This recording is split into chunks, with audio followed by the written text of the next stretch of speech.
तो कहानी के शुरू में हमें बताया जाता है कि रिच नाम का वायरस पूरे शहर में फैल चुका है, जिस वजह से लोग ज़ॉम्बीज में बदल रहे हैं और एक दूसरे को खा रहे हैं। तो फिर हमें एक छोटा सा घर दिखाया जाता है जिसमें 6 लोग थे जो ज़ॉम्बीज के वायरस से बचे हुए थे। उन लोगों में एक आदमी डॉन, जिसके साथ उसकी वाइफ एलिस और एक बूढ़ा कपल और 2 और आदमी थे। एलिस उस घर में बचे हुए सामान से कुछ खाना बना रही थी। डॉन बाहर के हालात देखकर बहुत ज्यादा परेशान था, क्योंकि उसने अपने बच्चों को स्कूल ट्रिप पर फ्रांस भेजा हुआ था। दरअसल ये वायरस इसी शहर ब्रिटेन में फैला हुआ था। यही वजह थी कि डॉन के बच्चे इस वायरस से महफूज थे। ये सब लोग खाने के टेबल पर बैठे हुए थे। उनके घर में बिल्कुल अंधेरा था। सभी लोग ना ही आपस में बात करते हैं और ना ही किसी किस्म का इनके घर में शोर था। तभी उनका कोई दरवाजा जोर जोर से खटखटाने लगता है कि मुझे प्लीज अंदर आने दो, दरवाजा खोल दो, मुझे बचाएं। दरअसल ये आवाज 10 साल के छोटे बच्चे की थी। बच्चे की आवाज सुनकर एलिस कहती है कि प्लीज हमें दरवाजा खोलना चाहिए, हम इस बच्चे को अंदर आने देते हैं। तो जब ये दरवाजा खोलते हैं तो हम देखते हैं कि बाहर दोपहर थी। इन्होंने बस अपने घर में ही अंधेरा किया हुआ था ताकि कोई ज़ॉम्बी इन्हें देख ना पाए। ये उस बच्चे को अब अंदर कर लेते हैं और खाने के लिए कुछ देते हैं। पूछताछ करने पर बच्चा बताता है कि मेरे मॉम डैड ज़ॉम्बी बन गए और मेरे पीछे पड़े हुए हैं, मुझे खाने आ रहे थे। डॉन पूछता है कि कितने लोग थे। वो कहता है कि बहुत सारे थे। इनमें जो 2 और लोग थे उनमें से लड़की बहुत डरी हुई थी और बाहर झांकने लगती है। उसे बाहर से बहुत सारी ज़ॉम्बीज की आवाजें अपनी तरफ आती हुई दिखाई देती हैं। तभी एक ज़ॉम्बी अचानक से आकर सीधा उसी लड़की पर हमला कर देता है। इर्द गिर्द भी बहुत सारे ज़ॉम्बीज आ गए थे और अंदर आने के लिए तैयार खड़े थे और अंदर आने की भी कोशिश करते हैं। एलिस उस बच्चे को बचाकर ऊपर की तरफ जा रही थी। डॉन भी उसके पीछे आता है। वो एलिस को बहुत बार कहता है कि उस बच्चे को छोड़ दो, कि एलिस हमें भागना है, मगर वो डॉन की बात को नहीं सुनती। उधर वो बूढ़ा कपल बाहर एक और घर में छुप गए थे, मगर वो भी ज़ॉम्बीज से बच नहीं पाते। मगर अब जिधर कमरे में एलिस थी उधर भी बहुत सारे ज़ॉम्बीज आ गए थे।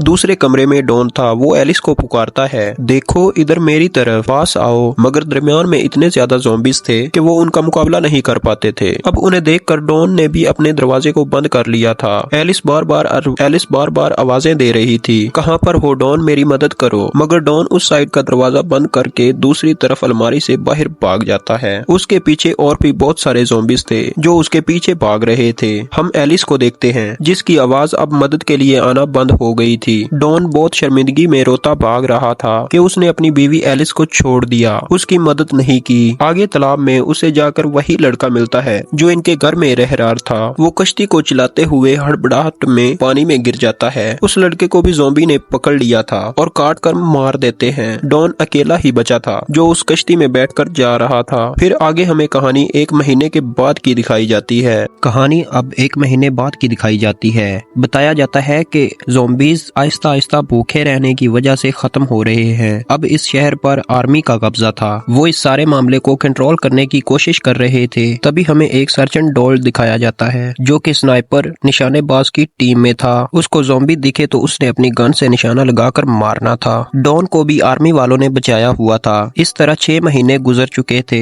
अब ज़ॉम्बीज भी बहुत कम कहीं कहीं थे। इन्हीं के दरमियान हमें एक डॉक्टर भी दिखाई जाती है जो इस वायरस पर स्टडी कर रही थी। जो लोग दूसरे शहरों में फंसे हुए थे उन्हें लाने के लिए आर्मी प्रोग्राम शुरू कर देती है। मगर अभी भी सबको सेफ जोन में रहना था, जो कि अमेरिका आर्मी फोर्स यूएसए की निगरानी में था। वो 100 के आसपास लोग थे जो शहर ब्रिटेन में वापस आ चुके थे। इन्हीं में डॉन के बच्चे भी थे। डॉक्टर जब बच्चों को वापस आता देखती है तो परेशान हो जाती है, क्योंकि वो सोच रही थी कि आखिर कैसे इन बच्चों को संभाला जाएगा। डॉक्टर अब डॉन के बेटे का टेस्ट करती है, जिसमें वो देखती है उसकी आंखें 2 कलर की थी, यानी उसकी रंग का आधा रंग कुछ और आधा कुछ और था। डॉक्टर उससे पूछती है, क्या तुम्हारी फैमिली में और किसी की भी आंखें ऐसी हैं? आगे से डॉन का बेटा कहता है, हाँ मेरी मॉम की। एलिस की आंखों का रंग ऐसा था। डॉन जब अपने बच्चों से मिलता है तो वो बहुत खुश था। दरअसल वो अभी भी सेफ जोन में रहकर आर्मी के साथ मिलकर काम कर रहा था। इसी वजह से वो अपने बच्चों को अपने पास ले आता है जहाँ पर वो रह रहा था। वो अपने बच्चों को एलिस के साथ हुए हादसे के बारे में भी बताता है। रात के वक्त सोते हुए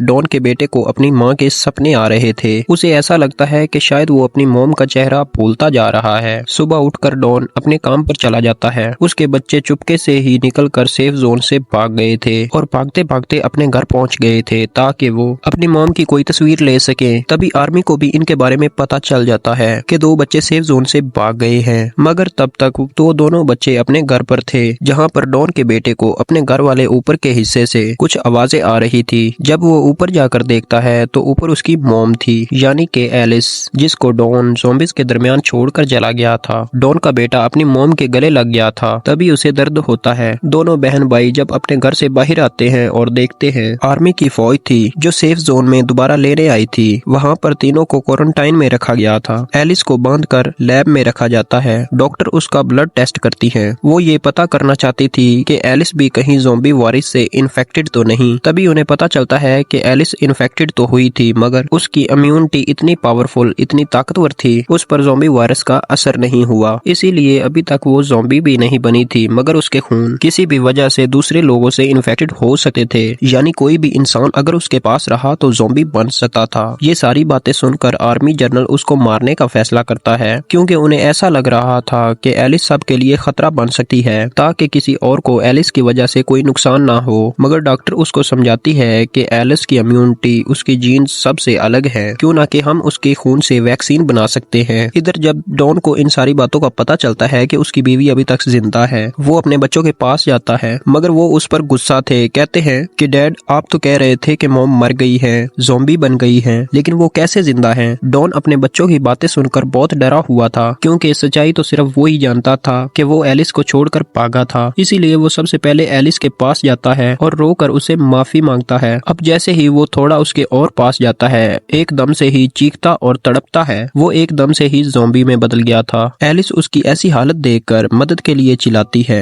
मगर अब वो उसे भी बहुत ही खतरनाक तरीके से नोच कर मार देता है। फिर इसके बाद बाहर जाकर आर्मी के लोगों पर हमला करता है। डॉक्टर डॉन के बच्चों को लेकर सेफ जोन की तरफ भागती है, मगर डॉन सेफ जोन की तरफ भी आ गया था और लोगों की चीखों पुकार को सुनकर उस तरफ के दरवाजे को तोड़ने लगता है। डॉन का बेटा उसे देखकर भागता है, एक एसी वेंट में जाकर छुप गया था। नीचे से लोगों की चीखों पुकार की आवाजें आ रही थी। डॉन उन्हें काटकर ज़ॉम्बी बना रहा था। फिर आगे ज़ॉम्बी बनने वाले लोग दूसरे लोगों को काटकर ज़ॉम्बी बना रहे थे। हर जगह पर हलचल थी। सभी अपनी जान बचाकर यहाँ से भागना चाहते थे। तभी स्नाइपर को भी अलर्ट किया जाता है, मगर उन्हें समझने में ये बहुत मुश्किल हो रही थी कि कौन ज़ॉम्बी है और कौन नहीं। तब उन सभी को ये ऑर्डर दिया जाता है कि सबको ही मार दें। ये बात सुनकर उसी स्नाइपर डायल को, जिसे हमने कहानी के शुरू में देखा था, उसे काफी अजीब लगता है। उसे लोगों को बचाना था, उनकी मदद करनी थी, ना कि उन्हें मारना था। वो देखता है कि डॉन के बेटे के आगे एक ज़ॉम्बी आता है, जिसे वो शूट करके मार देता है, मगर उसने डॉन के बेटे को नहीं मारा था, इसीलिए वो अपनी इस ड्यूटी को छोड़ देता है। डॉन के बेटे को एक आदमी अपने साथ एक कमरे में ले आया और वहाँ बहुत अंधेरा था। उधर उसे अपनी बहन और डॉक्टर मिली थी। उनके अलावा यहाँ पर बहुत और भी लोग थे। बूढ़ी औरत बाहर का नजारा देखकर बहुत ही ज्यादा परेशान हो जाती है और कहती है कि आखिर ये सब लोगों को क्यों मार रहे हैं। तभी यहाँ पर डायल आ जाता है, जो सबको यहाँ से चलने का कहता है, क्योंकि यहाँ पर रुकना खतरे से खाली नहीं था। वो सब यहाँ से जब जाने लगते हैं तो इन पर भी आर्मी फायरिंग कर देती है, जिसमें बूढ़ी औरत मर गई थी। डायल के साथ डॉक्टर और डॉन के बच्चे थे। तभी डायल को उसकी दोस्त का फोन आता है, जो कि आर्मी में था, जिसके पास हेलीकॉप्टर था। वो कहता है, देखो कि सारे शहर को कुछ वक्त में बॉम्ब से उड़ाने का ऑर्डर दे दिया गया है। तुम्हें मैं जिस जगह की लोकेशन भेज रहा हूँ, मुझे वहाँ पर आकर मिलो, मैं तुम्हें बचाता हूँ। ये सभी एक टनल के रास्ते से वहाँ से बाहर आते हैं। तभी उधर बहुत बड़ा धमाका हुआ था। आर्मी ने धमाके से जितने भी बचे हुए ज़ॉम्बीज़ या इंसान थे, सभी को धमाके से उड़ा दिया था। डायल डॉक्टर और बच्चों को लेकर भागता है। ये अपने दोस्त की बताई हुई जगह पर आ गए थे। तभी डायल का दोस्त भी हेलीकॉप्टर लेकर आ जाता है। वो तभी उनको बताता है कि तुम्हारे पीछे कुछ बचे हुए ज़ॉम्बीज़ आ रहे हैं। ये सुनकर डायल बच्चों और डॉक्टर को छुपने का कहता है। उसका दोस्त इतने सारे लोगों को देखकर कहता है कि देखो डायल, मुझे सिर्फ तुम्हें लेने का कहा गया है। अगर मैं किसी भी बचे हुए सिविलियन या शहरी को बचाकर ले गया तो आर्मी वाले मुझे भी मार देंगे। लेकिन डायल अकेला उसके साथ नहीं जाता। वो सबकी मदद करना चाहता था, इसीलिए वो अकेला ही उसे वापस भेज देता है। लेकिन अब इनके पीछे बहुत सारे ज़ॉम्बीज़ पड़ गए थे।